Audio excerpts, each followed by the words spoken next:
Hello everyone, দুয়ারে সরকারের পর এবার চালু হচ্ছে নগরবন্ধু প্রকল্প। বয়স্ক মানুষদের জন্য সব রকম পরিষেবা বাড়িতে বসে। নগরবন্ধু প্রকল্পটা কি কাজ হবে এ প্রকল্পে, কবে থেকে চালু হবে এবং কারা সুবিধা পাবে, সম্পূর্ণ আলোচনা করব। আপনারা শেষ পর্যন্ত দেখবেন। দেখার আগে যারা নতুন আছেন চ্যানেলটাকে সাবস্ক্রাইব করে দিবেন আর পাশে থাকা বেল আইকনে ক্লিক করে দিবেন পরবর্তী ভিডিও পাওয়ার জন্য। কি বলেছে দেখুন, বয়সের ভারে নুজ কিংবা শারীরিকভাবে বিশেষ সক্ষম, বাড়ি থেকে বেরোতে পারেন না, কম্পিউটারে অতটা সড়গড় নন, শহরের এমন মানুষের জন্য বিশেষ স্কিম আনলো পুরসভা। তার নাম হচ্ছে নগরবন্ধু।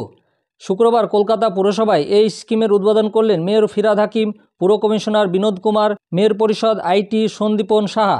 কিভাবে কাজ করবে নগরবন্ধু?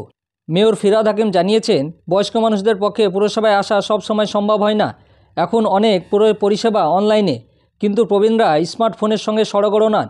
এমন ক্ষেত্রে পুরো আধিকারিকরা বাড়িতে গিয়ে অনলাইনে সমস্ত ফর্ম পূরণ করে দিবে।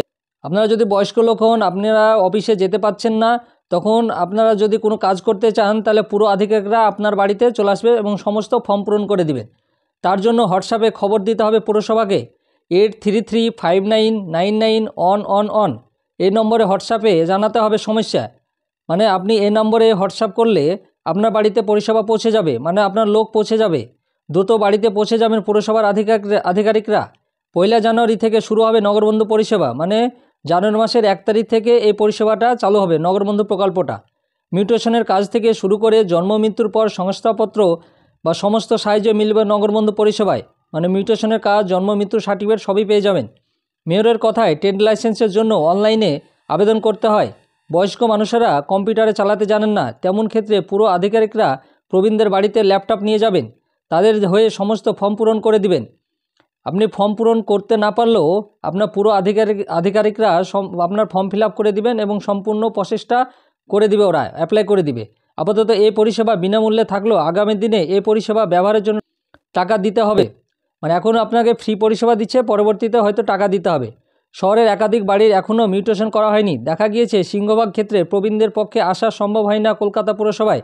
অশীতিপর ব্যক্তিরা প্রায় মেয়রকে ফোন করে জানান, আমাদের জন্য একটা ব্যবস্থা করুন। মেয়র এদিন বলেছেন, শুধু মিউটেশন নয়, জন্মের শংসাপত্র, মৃত্যুর শংসাপত্র, অনলাইনে ট্রেড লাইসেন্সের আবেদন করতে পারছেন না, কিংবা ইউনিট এরিয়া অ্যাসাইনমেন্ট নির্ণয় করতে পারছেন না, সকলের সাহায্য করবে নগরবন্ধু।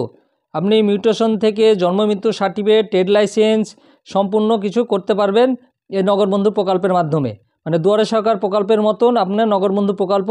দুয়ারে সরকার প্রকল্পে আপনার অনেক সুবিধা পান, নগরবন্ধুতে হয়তো অল্প পাচ্ছেন। আস্তে আস্তে বয়স্ক মানুষদের জন্য আরও অনেক প্রকল্প নিয়ে আসবে, হয়তো পরে হয়তো আসতে পারে। চলাফেরা করতে অক্ষম এমন অনেকে বাড়ির ট্যাক্স দিতে যেতে পারছেন না, তবে কি এই পরিষেবার নগদের টাকা নেওয়ার ব্যবস্থাও থাকবে? পুর কমিশনার বিনোদ কুমার জানিয়েছেন, নগদের টাকা নিতে পারবেন না আধিকারিকরা, তবে ড্রাফট হিসাবে দিলে তারা সংগ্রহ করে নেবেন। নগদে কোনো টাকা দিতে পারবেন না, কোনো ড্রাফট কেটে দিলে অবশ্যই নিয়ে নেবে পৌরসভা, সেটা বলা হচ্ছে। এখন সম্পূর্ণ ফ্রিতে আপনাদেরকে এই পরিষেবাটা দিচ্ছে। বয়স্ক মানুষদের অনেক সুবিধা হলো, কষ্ট করে আর অফিসে যেতে হবে না।